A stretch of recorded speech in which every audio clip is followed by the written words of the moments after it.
In 1963, a farmer in Iowa walked into a John Deere dealership and saw something that changed everything he thought he knew about tractors.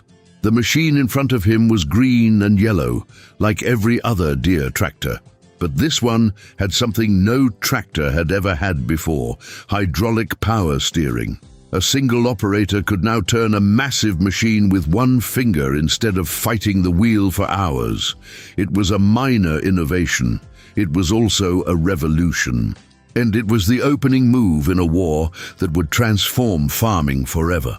The tractor industry in the 1960s was dominated by John Deere.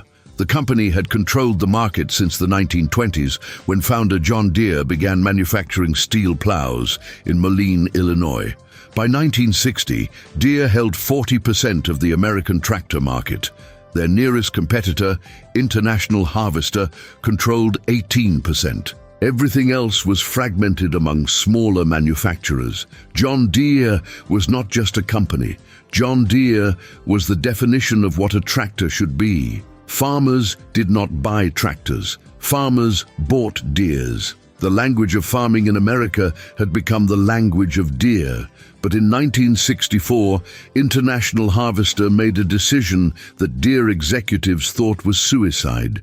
International Harvester began engineering a tractor from the ground up, not an improvement on an existing design. A completely new tractor, the Farmall 1206. The project consumed years of development. The engineering teams burned through millions of dollars. The company bet its entire future on the belief that Deere had become complacent, that Deere had stopped innovating, that the market was ready for something different. The Farmall 1206 arrived in 1966. It had more horsepower than the comparable Deere model. It had better fuel efficiency. It had a transmission that allowed farmers to shift gears without stopping the engine. It had a comfort level that Deere had ignored. The cab was roomier. The seat was more ergonomic. The visibility was better. International Harvester was not just challenging Deere. International Harvester was suggesting that Deere had lost touch with what farmers actually needed. The message was clear. We understand you better than they do. Deere's response was immediate and ruthless. Deere began a campaign that would define the company's strategy for the next 20 years. Deere did not compete on features alone. Deere competed on dealer networks. Deere had more dealers than any other manufacturer. Deere owned the infrastructure of rural America.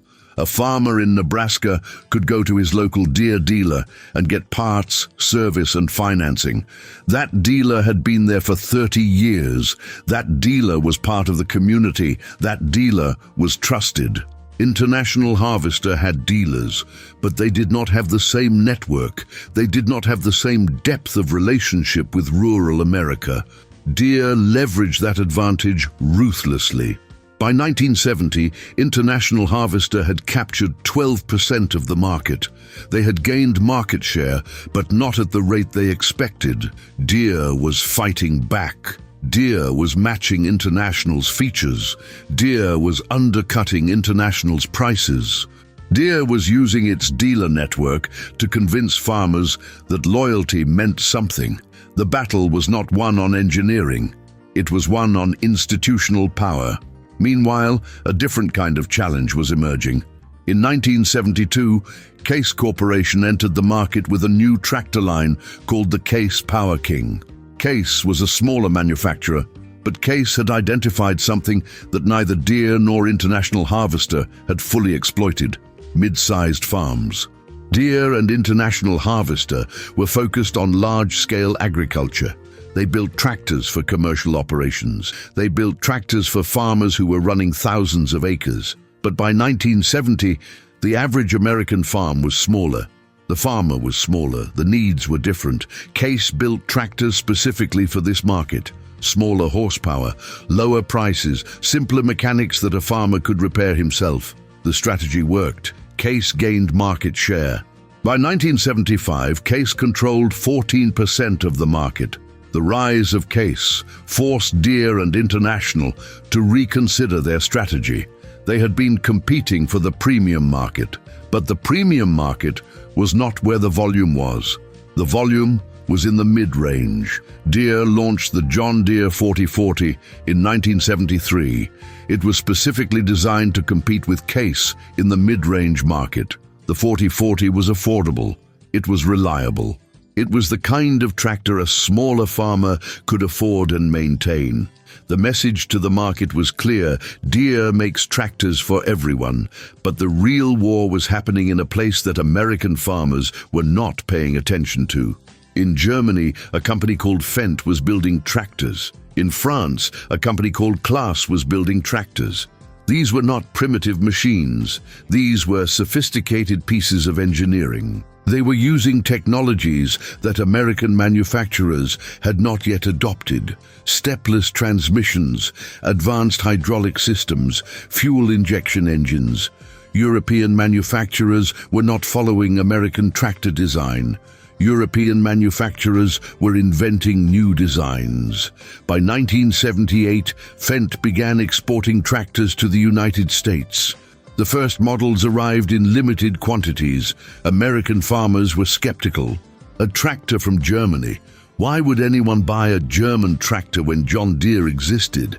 But Fendt had something that changed that calculation. Fendt tractors could do more work with less fuel. The engineering was cleaner, the efficiency was higher, and Fendt was willing to price aggressively to gain market share. By 1980, Fendt had a foothold in the American market. It was small, but it was real. The arrival of European tractors forced a reckoning in the American tractor industry. Deere and International Harvester and Case had been designing tractors the way they had always designed tractors. They were making incremental improvements to existing designs. But Fendt and Claas were designing tractors from first principles. They were asking fundamental questions about how a tractor should work. They were using technologies that were available but that American manufacturers had not adopted. The question became clear: were American manufacturers innovating, or were they resting on market dominance?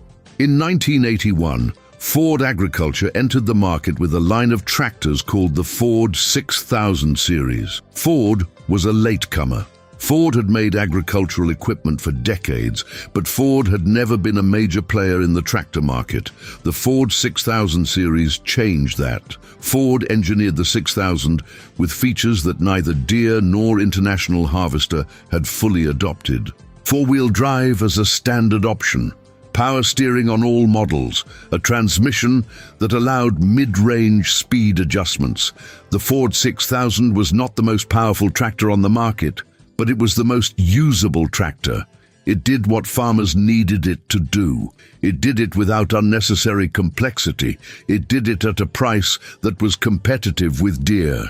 The Ford 6000 forced Deere to respond. But Deere's response revealed something important about how the company thought about the market. Deere did not compete on the features Ford was offering. Deere competed on dealer support and brand loyalty.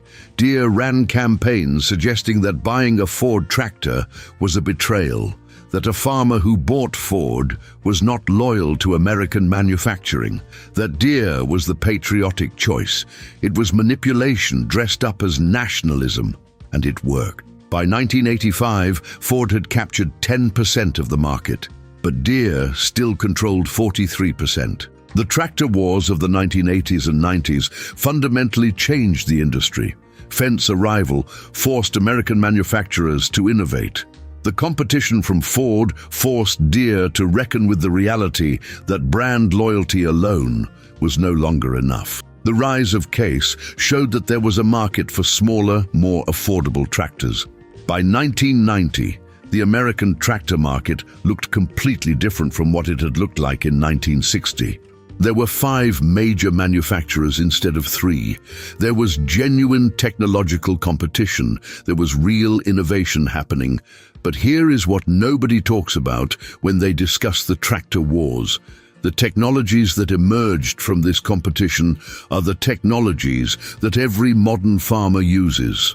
Hydraulic power steering did not come from Deere. It came from International Harvester's push to differentiate. Four-wheel drive as a standard feature came from Ford's challenge to the established order. Fuel efficiency as a design goal came from Fendt's arrival in the market. Power electronics and advanced transmissions came from Claas's engineering. The tractor that a farmer buys today, whether it is a Deere or a Case or a Fendt, is the product of decades of competition where each manufacturer was forced to innovate to survive. The consolidation that happened in the 2000s changed the landscape again. AGCO acquired Massey Ferguson and White Farm Equipment. CNH acquired Case and New Holland. Deere remained independent, but was forced to invest billions in research and development to maintain market position. The war never ended, it just changed form. Today, the competition is in precision agriculture. It is in automation. It is in the integration of GPS and data analytics into farming equipment.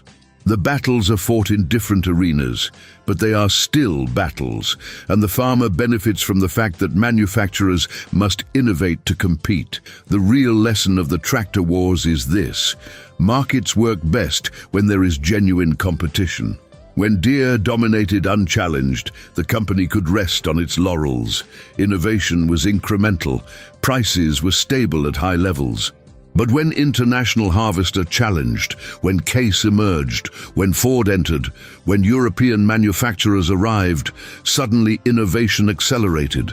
Prices fell, quality improved. The farmer, the person who actually uses the equipment, benefited immensely. The tractor that allowed a farmer to plow 50 acres in a day with minimal physical strain is the direct result of manufacturers fighting for market share. That machine would not exist without the war.